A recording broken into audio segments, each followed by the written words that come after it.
Welcome back. Bulletin के आगाज में आपको बताएं, मरीम नवाज का फिर जारहाना अंदाज, बयानात पर मुआफी मांगने से साफ इनकार कर दिया। बिलावल भुट्टो से गिले शिकवे भी किए, कहा मुआफी वो मांगे जिन्होंने सैलाब के दौरान सियासत की। बात करोगे तो जवाब मिलेगा, जोरदार मिलेगा। आइंदा पंजाब पर बात करने से पहले 100 बार सोचना। मरीम नवाज का मुखालिफिन को पैगाम, कहा दूसरे सूबों में मुसीबत आई तो पंजाब साथ खड़ा था, अफसोस सैलाब आया तो पंजाब के जख्मों पर नमक छिड़का गया।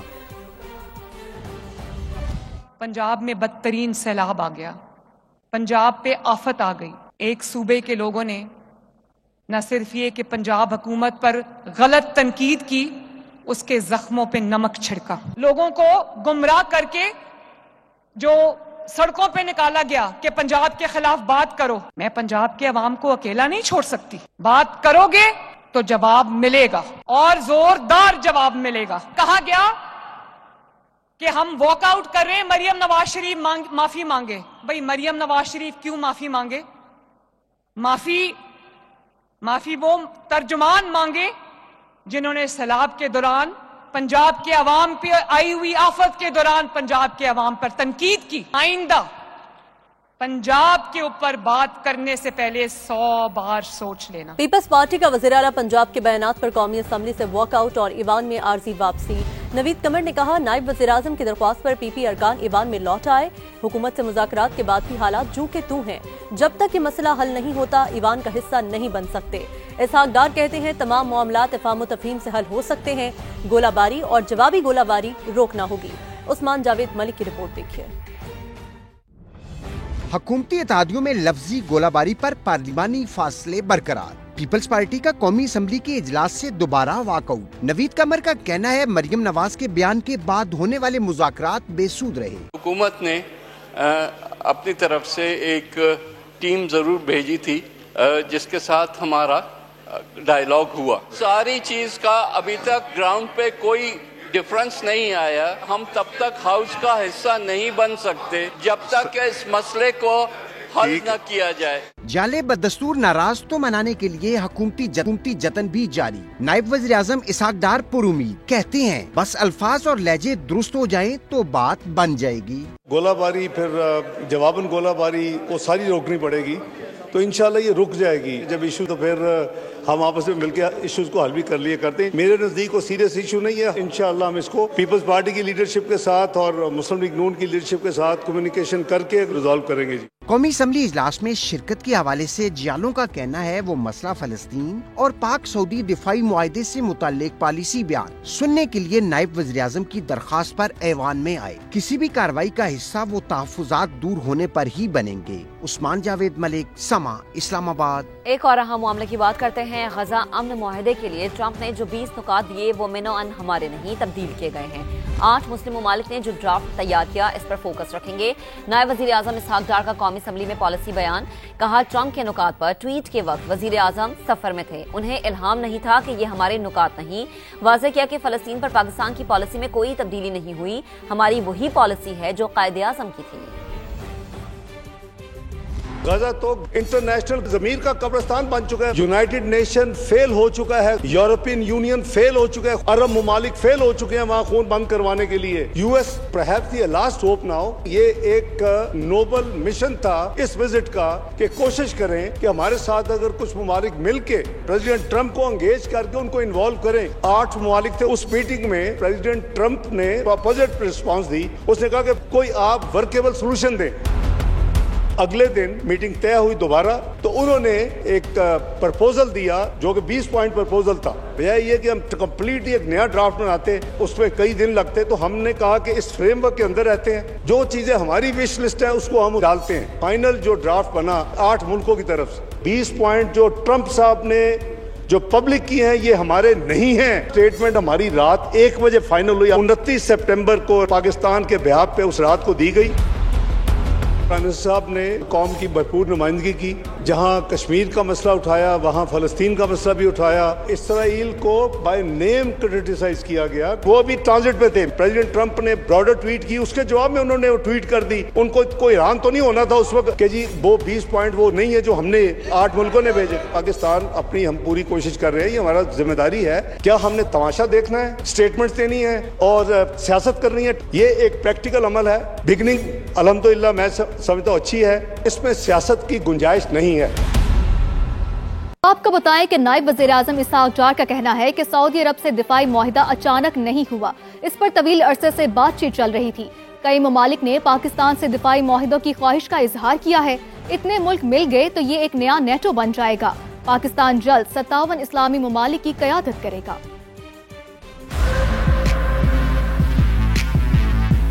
ये जो मुआहिदा है ये कोई आनन फानन नहीं हुआ। इस पे करीबन इनिशियल थॉट्स जो हैं वो पीडीएम की गवर्नमेंट में थोड़ी सी बात हुई। जब से ये गवर्नमेंट आई है इसके ऊपर तफसील के साथ दोनों ममालिक की बात होती रही है। इसमें कैटेगोरिक है कि अगर एक मुल्क पे हमला होगा तो ये तसव्वुर होगा कि दूसरे मुल्क पे भी हुआ। अगर ये मुआहिदा होता और जैसे इंडिया ने हमारे ऊपर हमला किया था तो ये तसव्वुर होता कि सऊदी अरेबिया पे भी इंडिया ने उसी वक्त हमला किया। हमें मुहाफ़िज़ीन में अगर अल्लाह ताला ने शामिल कर लिया है तो हमारी खुशकिस्मती है।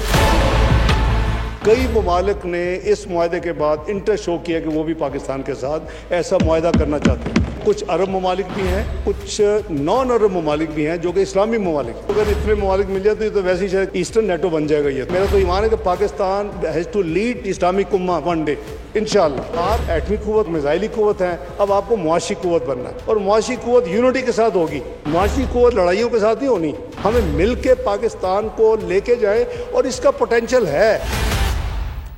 नायब वज़ीर-ए-आज़म की कौमी असम्बली में तकरीर के दौरान अपोजिशन का शमा जुनेजो के मामले पर बार बार सवाल।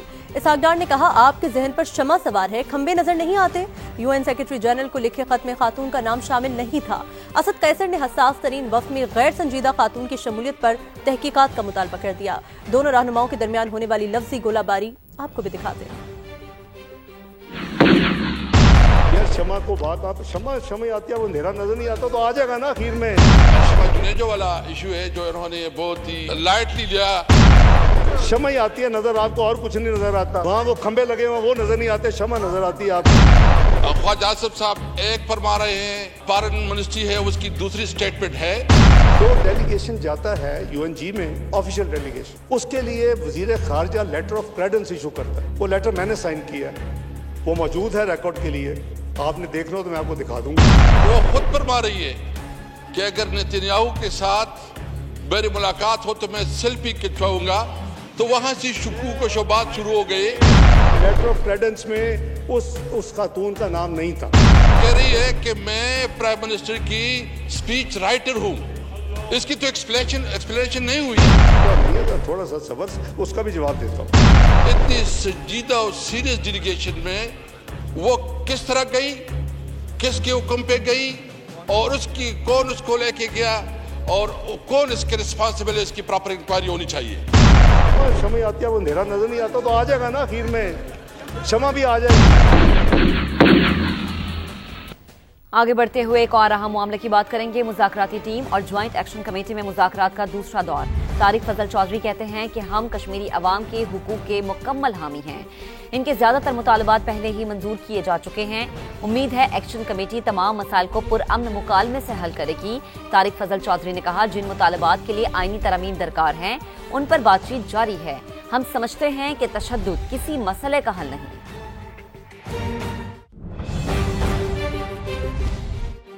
वज़ीर कानून आजम नज़ीर तारड़ कहते हैं कि आज़ाद कश्मीर की 12 नशिस्तों का मामला आईनी है।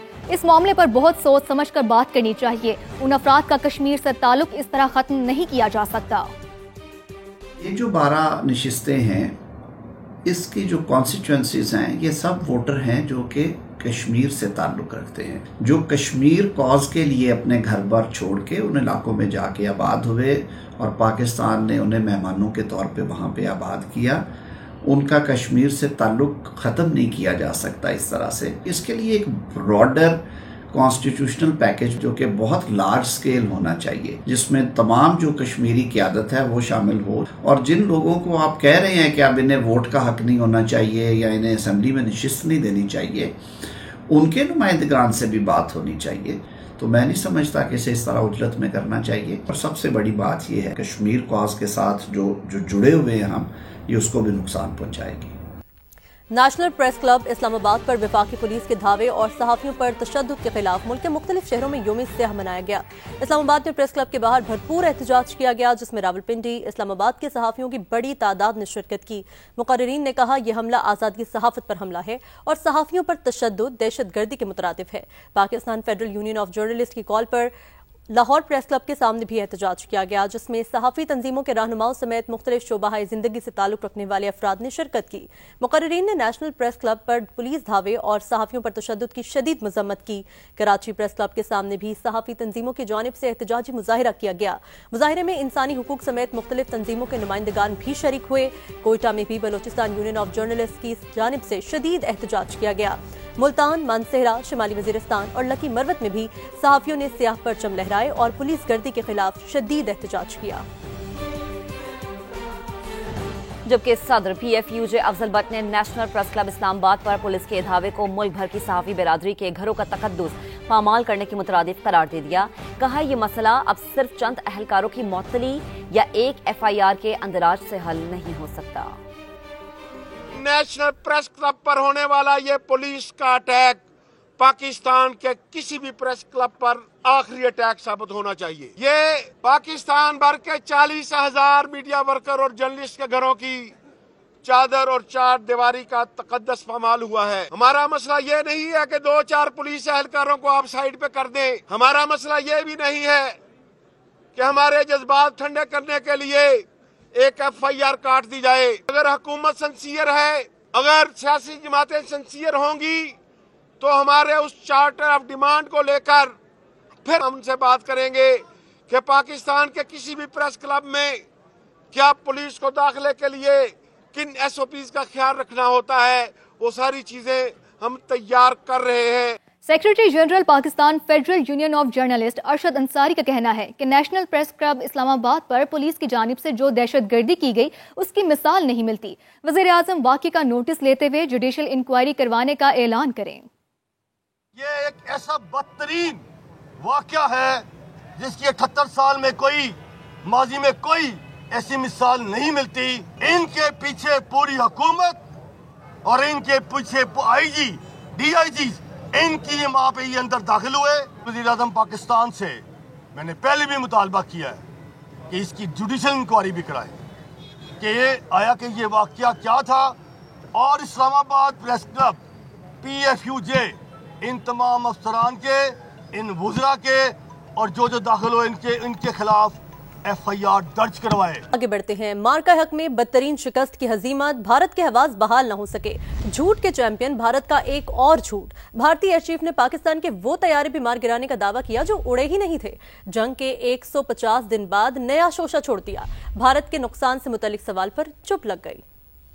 मार्का हक में बदतरीन शिकस्त, भारत के सर पर खौफ सवार। भारतीय एयरफोर्स के सरबराह आज भी वजाहतें देते नहीं थकते। जंग के 150 दिन बाद एक और मज़हका खेज दावा कर दिया। भारतीय air chief marshal AP Singh ने पाकिस्तान के 5 JF-17 और F-16 तैयारे तबाह करने का नया शोशा छोड़ा। भारत का कितना नुकसान हुआ इस सवाल पर कहा, मैं नहीं बताऊंगा। ये बचकाना मुतालबा भी किया कि भारतीय तैयारे गिरे हैं तो तस्वीर दिखाई जाए। पाकिस्तान एयरफोर्स ने जंग के दौरान ही गिन गिन कर बता दिया था कि भारत के 7 तैयारे कहां कहां गिरे। PF versus IF 6-0। राफेल का मलबा ट्रैक्टरों में ले जाते हुए पूरी दुनिया ने देख लिया।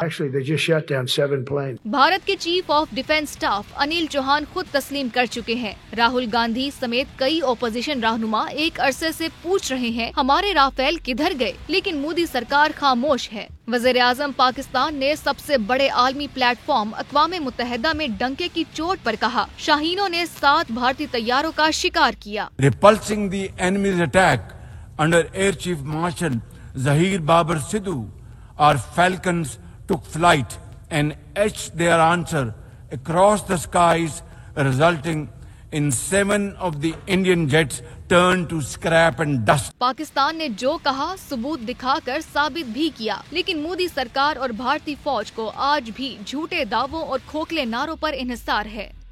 सेहूनी फोर्सेज ने इमदादी बहरी बेड़े ग्लोबल समूद फ्लोटेला की आखिरी कश्ती को भी कब्जे में ले लिया। 46 मुल्कों के 500 के करीब रजाकारों को गिरफ्तार करके इटली के 4 शहरियों को मुल्क बदर कर दिया। इसराइली हमले के बाद दुनिया भर में शदीद एहतजाज किया जा रहा है। ग्लोबल स्मूथ फ्लोटीला की आखिरी कश्ती पर भी सिहोनी फौज का हमला। मैरीनेट नामी कश्ती को इसराइली फोर्सेस ने कब्जे में ले लिया। आखिरी लम्हे में रजाकारों ने अपने मोबाइल फोन समंदर में फेंक दिए। 46 ममालिक के 500 के करीब शहरी इसराइल की हिरासत में हैं। गिरफ्तार रजाकारों में से इटली के 4 शहरियों को मुल्क बदर कर दिया गया। बाकी रजाकारों की मुल्क बदरी की तैयारियां जारी हैं। इसराइली जारहियत के खिलाफ दुनिया भर में एहतजाज किया गया। कैलिफोर्निया के शहर लॉस एंजलिस में इसराइली कॉन्सुलेट के बाहर सैकड़ों लोग जमा हुए और शदीद एहतजाज किया। फ्रांस और स्पेन में भी हजारों अफराद ने रैलियां निकाली। इटली में मुजाहिरीन और पुलिस के दरमियान शदीद झड़पें। ब्राजील में भी हजारों लोग सड़कों पर आ गए। ट्यूनिस में अमरीकी सिफारत खाने के बाहर बड़ा मुजाहिरा किया गया। ग्लोबल स्मूथ फ्लोटीला के शुरका से इजहार यकजहती के लिए यूनान, आयरलैंड और नीदरलैंड्स में भी रैलियां निकाली गईं।